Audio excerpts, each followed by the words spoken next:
currently heading the Department of Palliative Medicine at Christian Medical College, Vellore. She is discussing the refractory symptom management, palliative care, and end of the care in ILD. I think these are two important issues in these patients. So, over to Dr. Jenifer.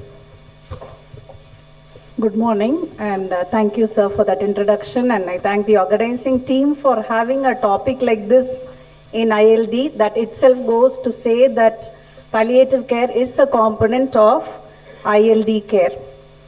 So I will start with some narratives or some things that the patients, their caregivers, and health professionals have said.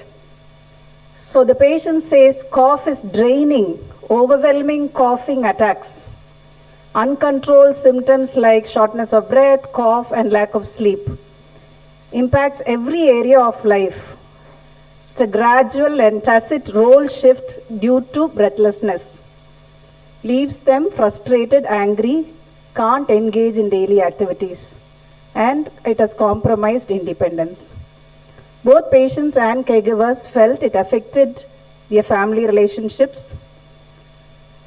While commencing long-term oxygen, though they realized, yes, it was a sign of deterioration, it moved on to oxygen is first experienced as a limitation, now it has become a necessity.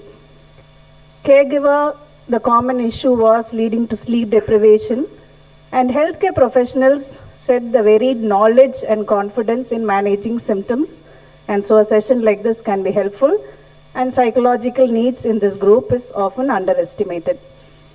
So with that prelude, we will see what palliative care is, why it is needed, when to consider, a little bit on symptom management and end-of-life care. So what is palliative care? This is the most simple definition by Dr. Robert Twycross, who was a pioneer in palliative care, who passed on early this week. So it is an active total care. I want to emphasize on the word active because many people equate palliative care to just being there, counseling, but it is active, rather proactive. See the underlined words, patients and families. It is not only looking at the patient, but also holistically around families. For patients with incurable, progressive, life-threatening condition, ILD falls into that by a multi-professional team. And that is my team. So the different definitions have been there. WHO 2002. This is the definition. You see, it improves quality of life, again, of patients and relatives, and life-threatening illness. In 2020, there was a consensus redefinition of palliative care, and it defined it taking away life-threatening conditions, replacing it with those who had serious health-related suffering, but continued with that quality of life of patients and caregivers. So what is quality of life? Previous talk also, there are many studies on quality of life, which is one of the patient-related outcome measures where research is also focused. So the difference between the hopes and aspirations of the patient versus the actual reality is that gap defines the quality of life. So what we try to do is how can we improve their reality? How can we make them do better than what they are doing in their daily functions? How can we modify their expectations and reduce this gap? Lesser the gap, better the quality of life. So palliative care is not just preparing them for death or providing end-of-life care, but making them live as well as possible. You will see a paper on living well, ILD and living well in 2017. I'm sure it's quite familiar to many of you. So also palliative care is also about patient-centered care. We've heard this thing, the golden rule, do unto others as you would like them to do unto you. And that sounds great. Okay, God forbid, but what would I want if I had this? But we move on from there to something called the platinum rule, which sets a higher standard. I am no more the standard for care of this patient, but I start asking, doing unto patients as they want it done unto themselves.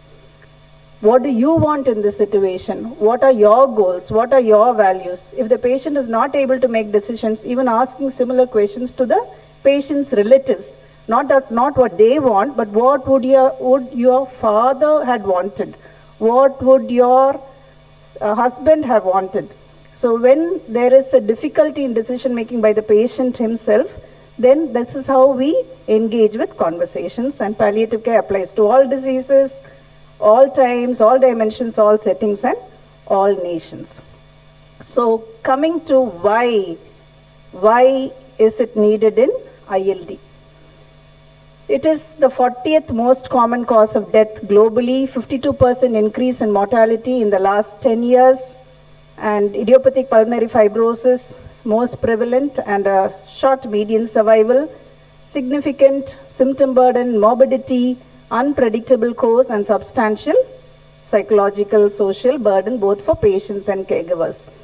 I put up this table here to show that actually the symptom burden in ILD is kind of very similar, except for that pain, to cancer, AIDS, chronic heart failure, chronic renal failure. But despite that, when you compare ILD and cancer, the access to palliative care is so much focused on cancer patients, but not in ILD patients. Why? So this incorrect perception that palliative care is synonymous to end-of-life care, or it cannot go with active disease-directed treatment, has caused a culture of neglect. And either it doesn't happen or happens very late and leads to unnecessary suffering. So the needs of palliative patients with ILD are multifaceted, and every aspect, we talked about oxygen, we talked about pulmonary rehabilitation yesterday, talked about management, diagnosis, everything is important. Similarly is symptom-based treatments, patient-centeredness, and end-of-life care. So guidelines do advocate palliative care quite early on. If you look at the American Thoracic Society clinical policy statement, says it should begin when patient becomes symptomatic and is concurrent with restorative life prolonging care across all stages of diseases. The ILD position statement also says it should be addressed early as pharmacotherapy. Then why? What is the problem? Why are we not integrating? One, because ILD there are different types. Some of them you can stabilize them for a long time. The course can be very unpredictable. Are there tools to identify needs? Is there a criteria? These are all our challenges. We are not aware that actually it needs integration. And to be very frank, there is only limited evidence. The time constraints of either integrating with a different team or even within our own care does cost time. Among patients and caregivers, there are a lot of misconceptions. Many of them may think, this is palliative care means it's a path to death. And palliative care resources are also limited and there is lack of collaboration. Looking at the symptom prevalence in ILD, a systematic review looked at 23 studies, and obviously breathlessness comes as the most common, followed by cough. The gastroesophageal reflux is also quite common. Insomnia, anxiety, depression, weight loss, fatigue, and interestingly, some patients also have chest pain. So we are currently looking at severe ILD patients in the Department of Palliative Pulmonary Medicine here, and this is what we found as their most common symptoms. Breathlessness, unable to do their household activities, cough, lack of energy, lack of sleep, all these coming as the most common symptoms at recruitment. They seem to have reduced at 1 month of follow-up. Anxiety and depression were also common. Anxiety in 41.7% and depression in 53.3%. Again, very interestingly, it's an interim analysis. At the first month, both on follow-up, the incidence has reduced. So there are several needs assessment tools. Yesterday in the MDT also we talked about assessing needs. So what is this needs? Now immediately we will think of physical symptoms, but there are several tools which look not just at the physical symptoms but psychological, emotional, informational needs. There are few listed here, like the palliative care outcome scale, the needs assessment tool, progressive disease, ILD. That's a very specific tool validated in ILD and looks at 4 areas. The red flag signs, which is a priority referral, patient's well-being, caregiver or family's ability to care, and how it is done, when reassessment and things like that. SPICT tool, it's not validated in ILD, UORTC, QLQ-C15 PAL tool, which again looks at functional levels, symptoms, and quality of life. These needs assessment tools can be very well done, can be easily done by a trained nurse. So you can think how you can remodify your existing manpower and resource to get the best out of it. This is our needs assessment tool, PD, ILD looks, the 4 components that I talked about. The SPICT, which has clinical indicators like, general well-being, deterioration indicators, and specific to respiratory disease. This is a palliative care outcome scale, 10 questions on a scale of 0 to 4, and they are scored and serially can be used to understand where we are going. So this was again used in the same group of patients, and the common issues that came up were not necessarily symptoms. They felt family, friends are very anxious and worried about me. I am worried about my illness and treatment. Other symptoms are affecting me. I am not able to share how I am feeling and do not feel good about myself. So these are things which we will never hear in an outpatient setting or an inpatient setting unless we ask. So we talked about palliative care, what it is, why we need to integrate, but when. So this is how a trajectory, ILD trajectory will look like. Sometimes patients come, we talked about exacerbation, we talked about progression. Will this patient come out? Will this patient die at that point? That is the challenge in prognosticating sometimes. The myth we have to get over is active palliative care is incompatible with ongoing interventions aiming to improve life expectancy. And start thinking palliative care integration should happen when there are needs. Need not be stage-based, need not be prognosis-based, but need-based. And that is what this figure down shows, not at the end of any active treatment, but ongoing based on the needs. Even the ABCDE of ILD care brings in comfort care and end-of-life care. But 2 things I've highlighted here which I want you to take note is under backing, education and support groups. These 2 have come up on the evidence. If you read the ERS task force paper, it says, education and support groups are very beneficial components in the care of ILD. And this actually came out very clearly in one of our qualitative interviews. One patient actually saying, if I knew that this non-pharmacological treatment, this exercise was so important, I would have done it right from the beginning. Now I'm doing it, I'm seeing the difference. Because people have this myth that, tablets, medicines do good. Exercise, if I have time. So I think that education is very important. How we can develop peer support groups. In end-of-life care, the timing of discussion, what are we addressing, like fears, needs, preferred place of dying and care. Have we ever asked our patients, if something like this happens again, do you want to come back to the hospital? What can we do for you at home? Can we link you up with some other setting where you need not have to travel 200, 300 kilometers, come here and get stuck? And comfort care. In oncology, fortunately, there is growing evidence of early integration of palliative care, which can be extrapolated to other chronic diseases as well. This data in ILD is quite limited at the moment. There are a couple of RCTs. One done not just ILD, but all those who had severe chronic dyspnea were enrolled in an integrated palliative and respiratory care services. And they found that there was improvement in mastery of breathlessness. That means their control over breathlessness and what they are able to do. And interestingly, survival. Though ILD was only 19, even in that subgroup, this benefit was observed. Another phase 2 trial, again, they used this hospital to home model of care, which is very much there in oncology settings. and in patients with advanced fibrotic disease, and found improvement in symptoms, quality of life, depression and anxiety, both in patients and caregivers. Gives us enough evidence, though only little evidence, to early integrate palliative care early on.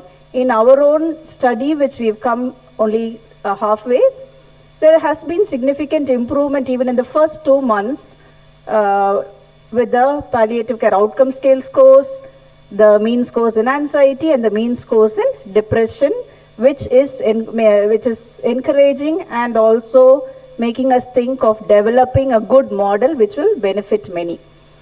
We also are doing qualitative interviews with patients and caregivers. Some common themes between patients and caregivers, the red ones are the difficult ones, saying, there is a lot of worry and fear about the disease apart from physical symptoms, loss of role and finances.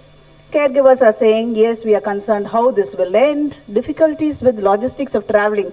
We talked about oxygen, and especially those on oxygen coming far distances, and financial difficulties and being absent from work. But we specifically asked this integration with palliative care team, what did you feel, what did you find was useful? They greatly supported the integration, the benefit. They actually said, now after talking to you all or coming and knowing that there is a team to support, worry has reduced, that fear of the disease has gone. Some people, there is some system I can connect, some system or people who will take care of me.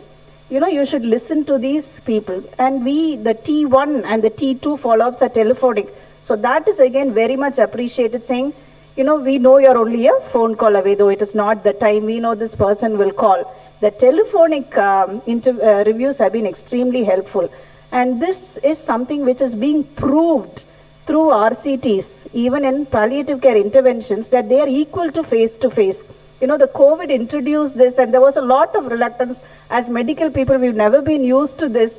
What is this going to do? But actually, it has taught us that so much can be done virtually. So the red flags in the NAT PD-ILD are the clinical evidence of heart failure, deteriorating performance status, patients not turning up for their regular schedule of appointment. What is happening? They've either deteriorated or why is it that they're not turning up? These are all indicators that they are progressing and definitely need integration. There is at the moment for ILD no definite referral criteria, but a systematic review looked at several papers that looked at that kind of used criteria or used aspects for referral, and most of them was hospital use. So hospital admissions is a good trigger for integration, for referrals. Indicators of poor respiratory status, physical and emotional symptoms, functional decline, need for advanced respiratory therapies and disease progression. So there is a need for developing a consensus for defining a criteria. There is a need for national and international level referral criteria to be developed. And we are also thinking, we have a hospice, and many of these ILD patients we do think can benefit from a hospice setting. So we are hoping to actually look at, can we develop some consensus-based criteria on which sort of patients will actually benefit a hospice. Coming to the symptom management, we know breathlessness is very common, as precedes the diagnosis itself by many months and years. And tachypnea and breathlessness are slightly different. Not everybody who's tachypnic actually are breathless. Some of them don't know to even describe it. They may say they're feeling weak, it's fatigue. But fatigue, when it is with breathlessness, has increased negative mood and correlates with quality of life and mortality. So there is benefit of oral parenteral opioids in dyspnea relief. There's a low quality of evidence. Very low doses of morphine are generally needed, not like the ones we use for pain, and it does not cause respiratory depression because respiratory drive suppression correlates with rapid rises in opioid levels and not steady states, which are generally given, which generally happens when it is given oral. But the recent ERS task force actually said not using opioids for treatment of breathlessness in patients with serious respiratory illness. But reading a little in depth, Actually, there are no studies. The studies included were not from end-of-life patients, and those were highly symptomatic. Also, studies were mostly with COPD patients. So they themselves recommend that lowest dose that achieves clinical improvement can be used. If there is no beneficial effect, we can discuss and stop. So there is a need for more studies in ILD and especially at end of life. So you may know about the N is equal to 1 trials, which you can try and see in individual patients and make a decision. So in opioid naive patients, don't be afraid if they are having breathlessness at rest or on exertion, low doses of morphine, immediate release 2.5 mg 4th hourly, or if it is a sustained release 10 mg twice daily can be given. Oral to subcutaneous is half the dose. So if you're giving subcut, it should be 1 to 2.5 mg Q4 hourly and PRN. If they are already on opioids for pain, which is very unlikely if they are having only a diagnosis of ILD, then we increase by 25%. We see this a lot with oncology patients. At end of life, a continuous infusion can be given. Benzodiazepines has to be used cautiously, especially if you're using a lot of drugs which will cause respiratory suppression. So only if it is associated with panic, and the best benzodiazepine is lorazepam because it can be given sublingually, has a quick action, but at end of life, midazolam can be considered. A negative trial, because there's so much of gap in symptom management evidence, they looked at mirtazapine because it's an antidepressant and it modulates respiratory sensation even in the absence of a mood disorder by enhancing serotonin and controlling the respiratory control centers and other centers. But they did not find any usefulness or effectiveness in use of mirtazapine for breathlessness. Oxygen, we've heard enough. There is evidence in hypoxemia and in dyspnea, either at rest or exertion. And so there is a lot of reviews on non-pharmacological uses. The ones I put asterisks are evidence. There is evidence for breathing techniques like pursed lips breathing, diaphragmatic breathing, increased airflow. Actually, handheld fan or a table fan blowing across the cheek, the nasal mucosa, reduces the sensation of breathlessness. Pulmonary rehabilitation, yes, position and pacing activity. We did have some discussion on cough yesterday. Identify the causes. There are several contributors. I have underlined opioids because there is evidence on that. Others, there are reports, thalidomide, gabapentin, dextromethorphan. These are other drugs that can be tried, but your first line should be opioids. Yesterday I did make a mention about this RCT, recent RCT, placebo versus low dose morphine 5 mg twice daily, crossover trial with a 1-week washout period, and showed significant reduction in the mean awake cough frequency in the morphine group by 39.4%, and the cough reduction in awake cough reduced by more than 20 times, happened in 58% in the morphine group and more than 50 times by 42%, and this was statistically significant with very minimal expected side effects like nausea, vomiting or constipation, which can be easily treated with prophylactic medications. Coming to my last section on end-of-life care, variably defined. People think somebody who's gasping is an end-of-life, but it actually ranges the last 12 months of life to the final hours of life, and the last part of life has an importance out of proportion to the length of life, said by Dame Cicely Saunders, who is the founder of the modern hospice movement. And in-depth interviews with actually ILD patients and caregivers, they said their uniform unmet wish was they wished they had more information from clinicians that about the course of the disease, on palliative measures, and coordinating the end of life. Many healthcare staff, this is what they say, the non-negotiables in a good death are dying in a preferred place where I want to be. How much do we ask this to patients? Getting the emotional support I need and not suffering physically, and all of these do not cost us money.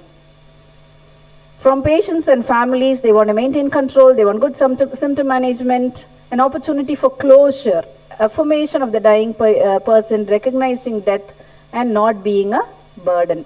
So the Indian task force on end of life actually came out with some key components of good death. I think you can look it up in the Indian Journal of Palliative Care 2014.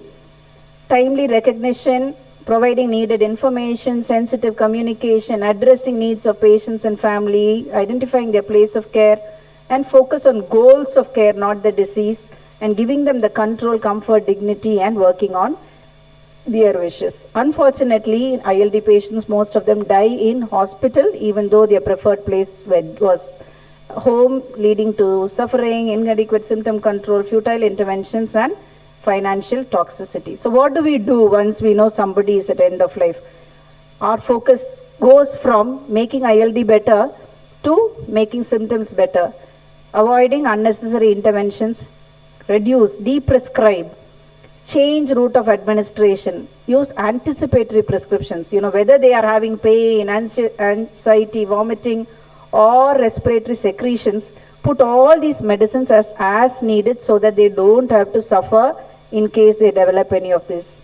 Reduce monitoring vital signs. There is no need to monitor pulse, BP, saturation till the very end and make the whole family around tensed and anxious. Sensitive communication and family support. This table gives the different common symptoms at end of life: dyspnea, respiratory secretions, pain, agitation, respiratory distress, and nausea, and what medications to provide. Low doses of morphine, haloperidol, Loraz or midazolam. Finally, I'm coming to the end of my presentation. Remember the caregivers. We started with the definition which included patients and caregivers. 1/3 of patients, caregivers taking care of patients with advanced respiratory disease actually have clinical depression. How are we supporting them? Actually, during coffee break, Dr. Barney was saying, when they call back and say, this patient has passed on, and when the family talks to me, is when I feel satisfied, when I feel there is a completion. We think bereavement care is for them, but it works both ways. So how one dies remains in the minds of those who live on.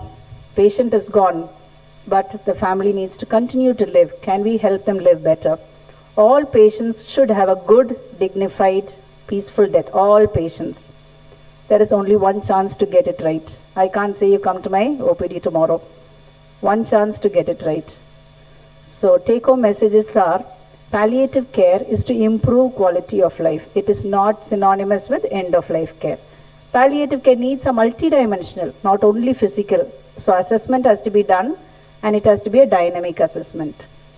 Should be integrated based on the needs early on by the primary team itself and in partnership with the palliative care team if available. Skills in basic symptom management, triaging complex issues should be taught. Low dose, don't hesitate to use low dose opioids for palliation of dyspnea or cough. End of life care, you need to recognize end of life, refocus goals and get it right the first time, which is the only time.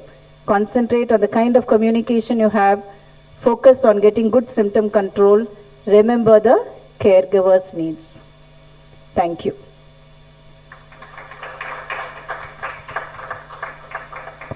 Thank you, Dr.